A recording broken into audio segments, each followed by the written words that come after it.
ముఖ్యంగా ఆంధ్రప్రదేశ్ ఎన్నికలు చాలా ప్రజాస్వామ్యబద్ధంగా జరగాలి అని కేంద్రం ఎన్నికల సంఘం నిర్ణయం తీసుకున్నందువల్లే ఈ రోజున ఫుల్ ఎలక్షన్ కమిషన్ ఆంధ్రప్రదేశ్ విజయవాడలో రావడం జరిగింది.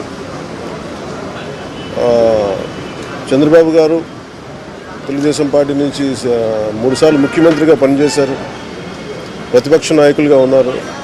ఆయన సుదీర్ఘమైన అనుభవంలో కూడా నేను ఎన్నిసార్లు ముఖ్యమంత్రిగా ఉన్నప్పుడు కూడా ఎలా జరిగినాయని చాలా బాగా వివరించారు.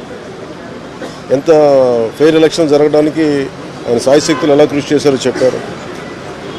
జనసేన తరపున అలాగే వైసీపీ ఏమేం చేసింది ఇప్పుడు దాకా, దొంగ ఓట్లు ఎలా రిజిస్టర్ చేశారు, ఆ చంద్రగిరి ఇందాక మీరు చెప్పినట్టు చంద్రగిరిలో దాదాపు 1,00,000 పైచిలకు ఓట్లు దొంగ ఓట్లు నమోదు చేస్తే దాదాపు దాంట్లో 1/4 ఆల్మోస్ట్ దాన్ని యాక్సెప్ట్ చేశారు. ఇలా ప్రతి చోట ప్రతి నియోజకవర్గంలో ప్రతి బూత్లో ఏ స్థాయిలో దొంగ ఓట్లు నమోదవుతున్నాయి, ఎలా తీసేయాలి, వీటి మీద చాలా స్పష్టంగా వివరించారు. జనసేన తరపు నుంచి నేను ప్రత్యేకంగా వివరించింది ఎలక్షన్ కమిషన్కి, మా వైసీపీ ప్రభుత్వం వచ్చినప్పటి నుంచి లా అండ్ ఆర్డర్ కంప్లీట్గా దిగజారిపోయింది.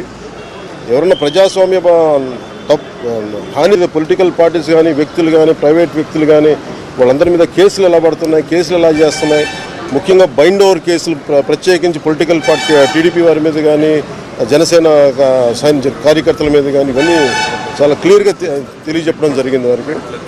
అలాగే పోలీసు అధికారులని ఇప్పుడు సడన్గా మారుస్తూ ఉన్నారు.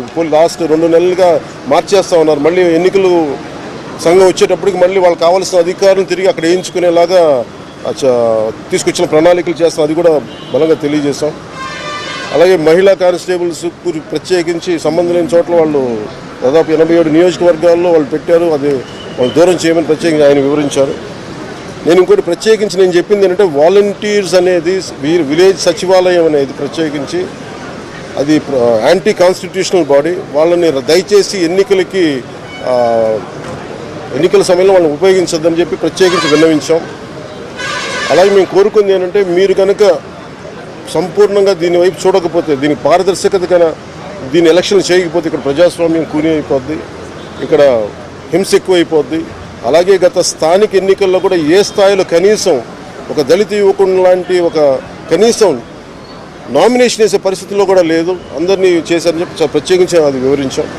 ఖచ్చితంగా వాళ్ళు ఒకటే ఎన్నికల ప్రధానాధికారి ఒకటే చెప్పారు, ఆయన CEO, మేము చాలా కట్టుబడి ఉన్నాం, ఫ్రీ అండ్ ఫెయిర్ ఎలక్షన్ జరిగేలా కట్టుబడి ఉన్నాం అని చెప్పి అంత భరోసాగా ఇప్పుడు మాట్లాడటం ఖచ్చితంగా ఇది కేంద్రం చాలా సీరియస్గా తీసుకున్న ఆంధ్రప్రదేశ్ ఎలక్షన్స్లోనే తెలియజేస్తూ ఉంది.